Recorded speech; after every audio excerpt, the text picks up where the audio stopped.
I thought that we'd be one happy, loving family, and I wasn't prepared for what transpired after we got married.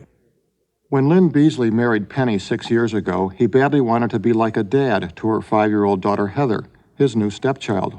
In his first marriage, there were no children.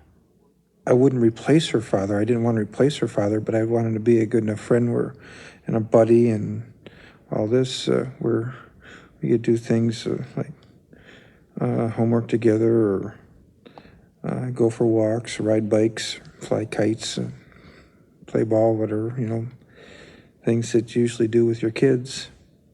She liked him. We went places together. She was all for us getting married. From the minute that we got married, she called him Dad.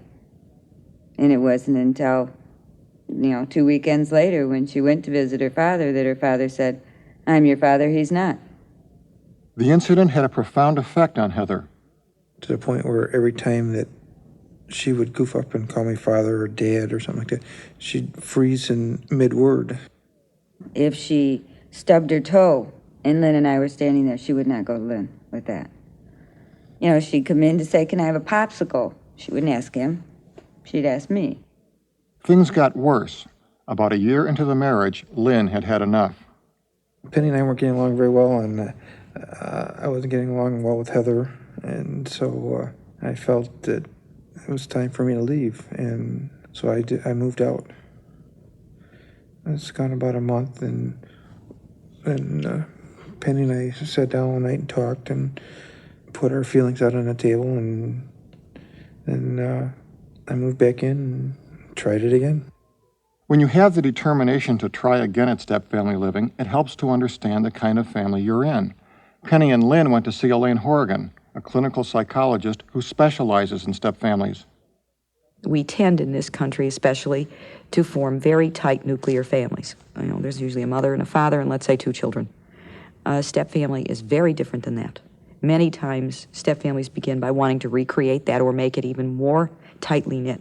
And if that's the case, people are headed for real problems. Many of the problems will involve conflicts of loyalty. Loyalty is very, very difficult for children. Little ones, let's say, anywhere from 6 through 11, in particular, that tend to think in absolutes. You can have one mom and one dad, and you can love one mom and one dad, and that is all you can do, because if you deviate from that, then something bad might happen, like the mom and the dad might not love you anymore. Children in step-families, says Horrigan, may also be hesitant to trust. These children, either through death or divorce, have experienced a loss. Their trust, to some degree, has been shattered. They've been abandoned. Therefore, it's going to take them even a little bit longer to trust an adult figure.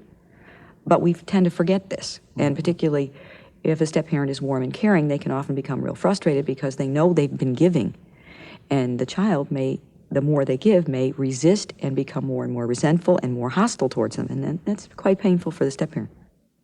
Lynn Beasley had to realize he wasn't there first. He wasn't the first to nurture Heather or to lay down the rules. Once he learned that step-families were different, things got better. It helped that Heather's father Jack remarried a few years later and became involved in another family, but mostly it helped to let go of unrealistic expectations. What would it be like to start over at the beginning of step-parenting, knowing what you know now? Well, I think it would be a whole lot easier. My feelings would be a whole lot different. I wouldn't expect to have a loving relationship right off the bat. And I would know that I don't have to love Heather every minute. There's been times where there's been weeks that I go by where I'm glad if she goes over to her father's, or if I don't see her, I don't miss her. And though it continues to be a struggle, there are moments when everyone in Heather's family seems to know that a step-family is different, workable, even rewarding, but different. Recently, Heather sought Lynn out for help with a school assignment. She was supposed to draw a family tree. She dropped it on my lap as she's going to bed, and please help me, So I worked on it all night for probably 2 or 3 nights. Well, she was real serious about the fact that she had to put everyone on the family tree. She started with herself at the top and then put like Jack and I.